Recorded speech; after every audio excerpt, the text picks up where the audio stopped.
नहीं, महिलाओं को केवल दो चीज़ चाहिए होता है, एक समानता और दूसरा है सम्मान। जी। हम किसी से किसी की जगह नहीं छीनने आए हैं, हम किसी से किसी को कहीं से हटाने के लिए नहीं आए हैं। हम बस बराबरी चाहते हैं और समानता चाहते हैं। हमें कोई देवी का दर्जा नहीं चाहिए। शिक्षित होना बहुत ज़रूरी है। अगर वो शिक्षा उनको नहीं मिलेगा तो फिर वो समाज का भी कोई उद्धार नहीं होगा। क्योंकि क्रिमिनल साइड में जाना, और वो भी हम क्रिमिनल लोगों के साथ बैठते थे और काम करते थे, तो शुरू में मुझे बहुत प्रॉब्लम हुआ था। लेकिन उसमें एडजस्ट करना, अगर मैं एडजस्ट करते चली गई तो आज मैं कुछ बनी हूँ। Happy women's day to all, city post live की तरफ से नमस्कार। आप देख रहे हैं सिटी पोस्ट लाइव, मैं हूं सृष्टि राज। आज हम आए हैं जनसुराज के ऑफिस और आज हमारे साथ, हमारे आसपास, हमारे पास बैठी हैं, हमारे साथ मौजूद हैं एक बहुत सारी ऐसी महिलाएं जो कि अपने जीवन में एक एग्जाम्पल सेट कर चुकी हैं बहुत सी आने वाली महिलाओं के लिए, बहुत सी लड़कियों के लिए। और आज हम इन्हीं सभी से बात करने वाले हैं और सभी से जानने वाले हैं कि आज वुमेंस डे है और वे वुमेंस को क्या कहना चाहेंगी और वे अपने लाइफ में कहाँ तक पहुँची हैं और किस हद तक लोगों को इंस्पायर कर रही हैं, यह भी आपको साथ साथ हमारे बातचीत में भी आपको देखने को मिलेगा। तो आइए हम लोग अब सभी से बातचीत करते हैं, यहाँ पे मौजूद सभी लोगों से। तो मैम, सबसे पहले हम आपके पास आते हैं। मैम, आप पहले बताइए, आप क्या करती हैं? मैं रिटायर्ड प्रिंसिपल हूँ और मुजफ्फरपुर से हूँ। मेरा नाम हुआ डॉक्टर मीरा कौमुदी। मैं 3 विषय से एमए हूँ, पीएचडी हूँ, और वो भी पीएचडी एमएड में। लोग एमए करते हैं, एमएससी करते हैं, और मेरा हॉबी था कि जो दूसरा आदमी जो काम करता है उससे हट के हम काम करें।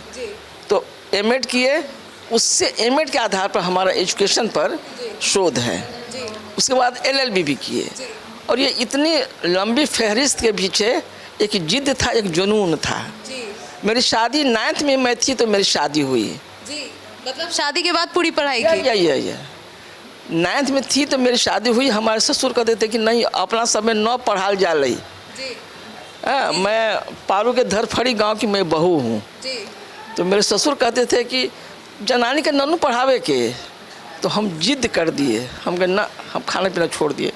उसके बाद से मैट्रिक किए, और जेपी आंदोलन के समय 74 में मुजफ्फरपुर में काफ़ी जेपी आंदोलन तगड़ा था। उसी के हम प्रोडक्ट हैं कि आज तक यहाँ तक पहुँचे हैं, और समाज को चाहते हैं कि सुधारें, अपने भी सुधरें, और समाज को जहाँ तक होता है मैं प्रयासरत रहती हूँ। शिक्षा के क्षेत्र में आप काफ़ी इंस्पायर कर रही हैं आज की महिलाओं को, आज की लड़कियों को। तो क्या कहना चाहेंगे आज की लड़कियों को? आपके तरफ से क्या मैसेज है? आज की लड़कियों की एक जिद और जुनून जब तक नहीं रहेगा तो वो आगे नहीं बढ़ सकती है। और ये जिद जुनून सिर्फ अपने ही लिए नहीं, बाल बच्चे को भी बनाना पड़ता, और हमने अपने बाल बच्चे को भी बनाया। बाल बच्चे भी क्लास 1 अफसर है हमारे। एक महिला अगर सशक्त बनती है तो पूरा परिवार सशक्त बनता है। धन्यवाद।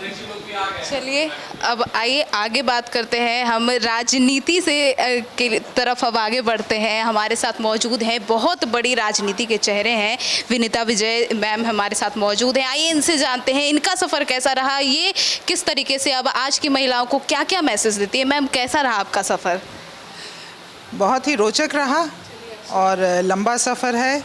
राजनीति में रुचि थी, व्यवसाय से जुड़ाव है, तो बहुत कुछ सुनने को मिलता है महिलाओं को जो राजनीति में होती हैं। जो व्यवसाय, जैसे पुरुष प्रधान व्यवसाय माना जाता है, उसमें महिलाओं के रास्ते में बाधाएं आती हैं, पर इसके लिए हम सब शुक्रगुजार होते हैं उस माँ बाप के प्रति, अपने भाई बहन के प्रति, अपने शिक्षकों के प्रति, जिन्होंने हमें अच्छी शिक्षा दिलवाई या अपना आत्मविश्वास बरकरार रखने के लिए हमेशा प्रोत्साहित किया। और आज बहुत खुशी होती है जब युवा लड़कियां, जैसे कि आप एक उदाहरण हैं।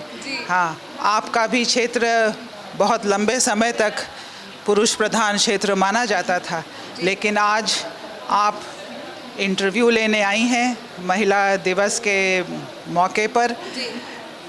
आप पूछ रही हैं कि महिलाओं को क्या संदेश देना चाहिए। संदेश कुछ नहीं, महिलाओं को केवल 2 चीज़ चाहिए होता है, एक समानता और दूसरा है सम्मान।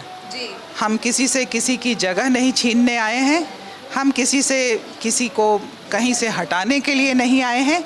हम बस बराबरी चाहते हैं और समानता चाहते हैं।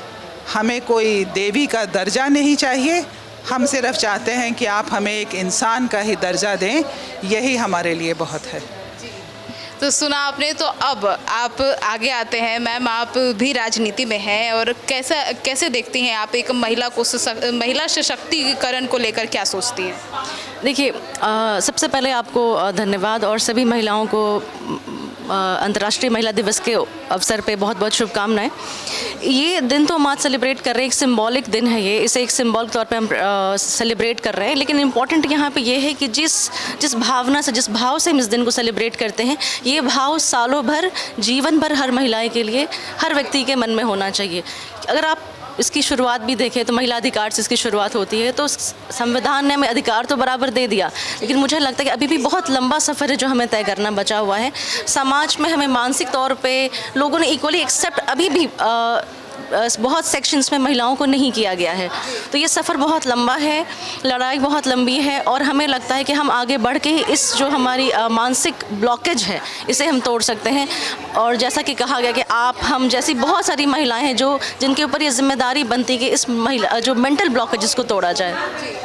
तो सुना आपने, तो अब हम आगे आते हैं। मैम, आप एक ऐसी लाइन से बिलोंग करती हैं जो कि आज की महिलाओं के लिए एक बहुत ही बड़ी चुनौती है और वो पुरुष प्रधान क्षेत्र रहा है।